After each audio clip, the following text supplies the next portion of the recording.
Share your knowledge. It is a way to achieve immortality.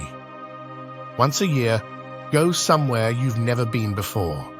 We can live without religion and meditation, but we cannot survive without human affection. Know the rules well, so you can break them effectively.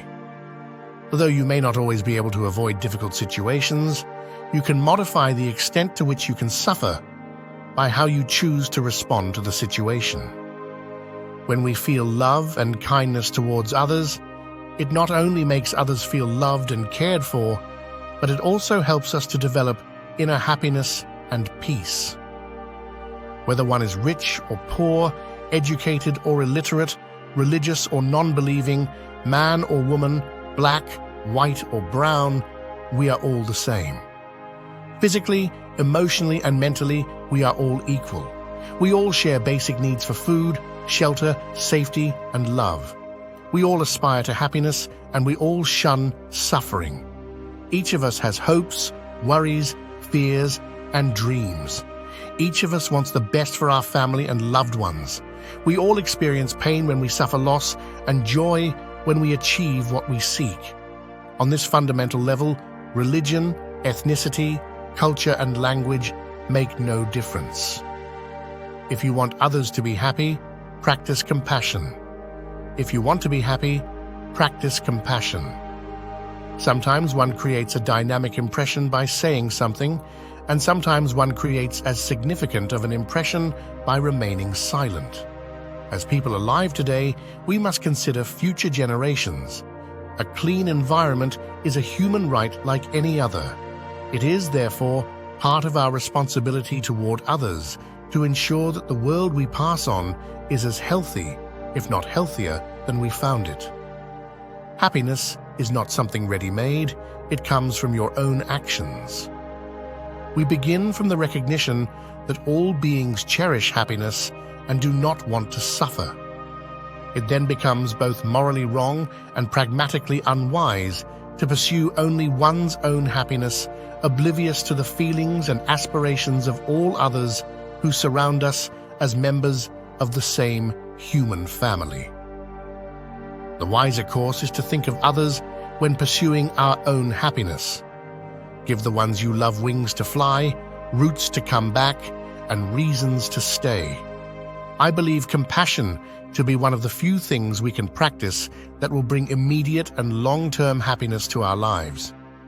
I'm not talking about the short-term gratification of pleasures like sex, drugs, or gambling, though I'm not knocking them, but something that will bring true and lasting happiness, the kind that sticks.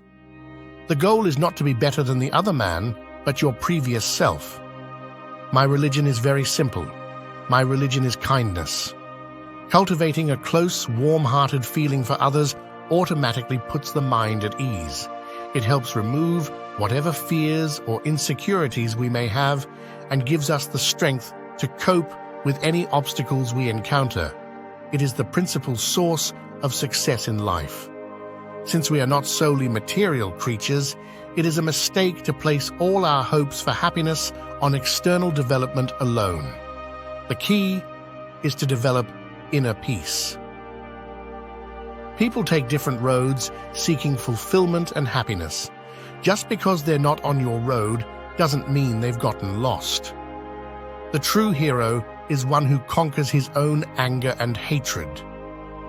What surprises me most is man, because he sacrifices his health in order to make money.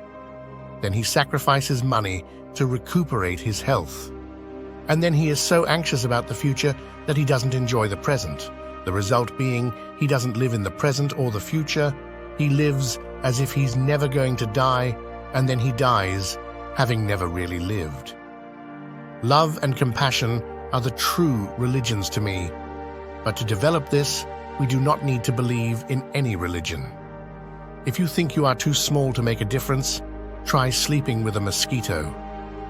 I find hope in the darkest days and focus in the brightest. Through violence, you may solve one problem, but you sow the seeds for another. There is only one important point you must keep in your mind, and let it be your guide. No matter what people call you, you are just who you are. keep to this truth.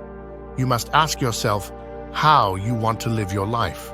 We live and we die. This is the truth that we can only face alone. No one can help us. So consider carefully what prevents you from living the way you want to live your life. Inner peace is the key. If you have inner peace, the external problems do not affect your deep sense of peace and tranquility. Without this inner peace, no matter how comfortable your life is materially, you may still be worried, disturbed, or unhappy because of circumstances. We all have the power of thought, so what are you lacking? If you have willpower, then you can change anything. Always remember, if you can be anything in life, be a Stoic. Support with a like and subscribe for more Stoic empowerment.